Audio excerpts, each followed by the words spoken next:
All right, let's get right into it. We are talking about an absolutely massive military spending spree by India. This is a complete overhaul of its defense capabilities, and frankly, it's turning heads all over the world.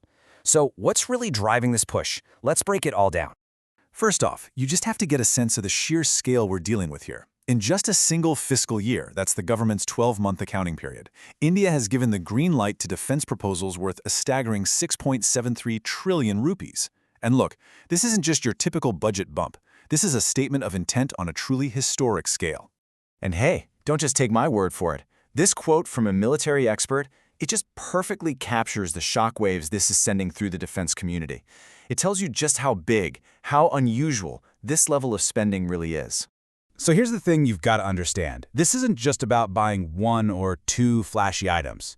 No, what we're seeing is a whole series of massive approvals that cover everything: the Army, the Navy, and the Air Force. It signals a huge strategic shift in how India sees its defense.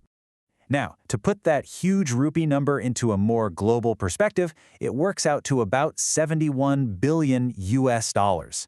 And get this, that's money committed in this fiscal year alone. It's the highest amount India has ever committed in a single year in its entire history. And this isn't just one giant check being written. It's more like a cascade of major deals. You've got a recent $25 billion approval for really critical new transport aircraft and missile systems. That's on top of an earlier $40 billion deal for more Rafale fighter jets. And even the smaller contracts, like $47 million for Tunguska air defense systems, are all part of this massive, full-spectrum upgrade. So, where is a huge chunk of this cash going? Well, a lot of it is going towards securing India's airspace. The whole idea is to create this multi-layered, super modern, and practically unbreakable shield against any kind of aerial threat you can imagine. And the absolute cornerstone of that shield is this right here, the Russian S-400 Triumph system. Now, this isn't just a missile launcher.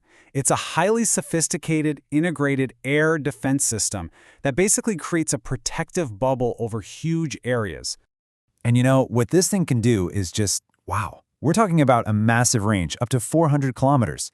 But what's really mind-blowing is its brain. It can track over 100 targets at once and engage several of them at the same time.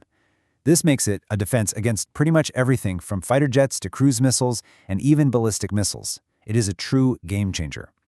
And it's pretty clear that India has a ton of confidence in this system.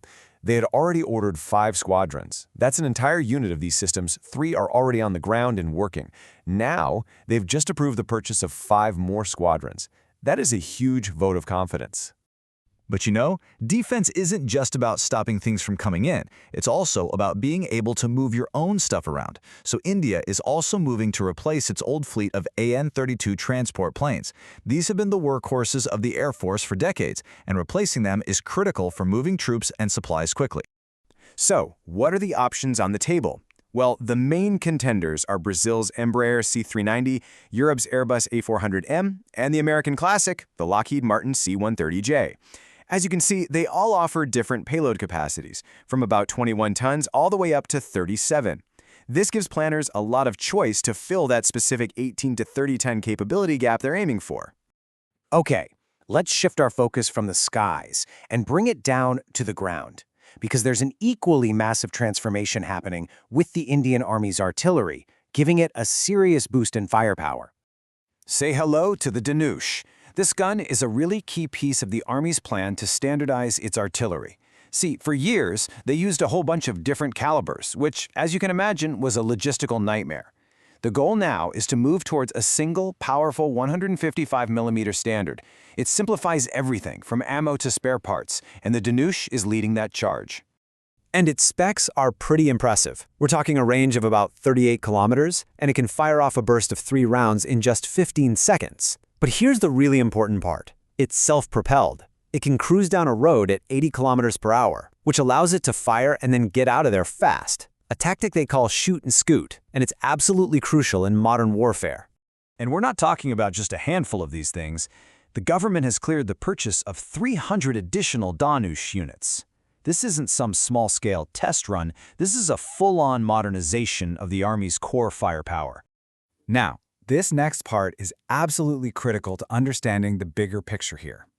This massive spending spree isn't just about going shopping for the best foreign equipment. It's about building it at home.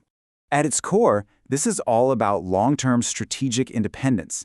A key condition that's tied to these huge foreign contracts is that a significant chunk of the production has to happen locally. The goal is to rely less on foreign suppliers, get new technology into the country, and build up a powerful domestic industry that can innovate for the future.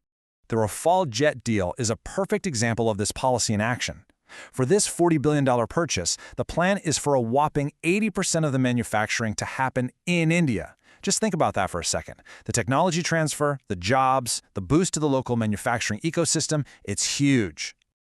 So, the money's committed, the plans are all in motion, but we need to be realistic. These tanks, planes, and missile systems aren't just going to show up on the front lines tomorrow. There's a long and pretty complicated process that has to happen first. It all starts with something that has a very official-sounding name, the Acceptance of Necessity, or AON. This is the first and maybe the most important bureaucratic step. It's the government officially saying, yep, we absolutely need this, and that's what unlocks the budget and kicks off the whole long journey. And after that AON, the journey is just getting started. You have the request for proposal, then extensive field trials, then really tough price negotiations. And finally, it has to get a clearance from the highest levels of government before a contract is actually signed. As you can imagine, this whole process can take years. So there you have it. The commitments have been made, marking the single largest defense modernization in India's history. The wheels are now in motion for a military that's going to be equipped with next-generation technology. And that leaves us with a really big question. As all this new hardware starts to come online over the next decade, how will it fundamentally reshape the strategic balance of power, not just in the region, but maybe beyond?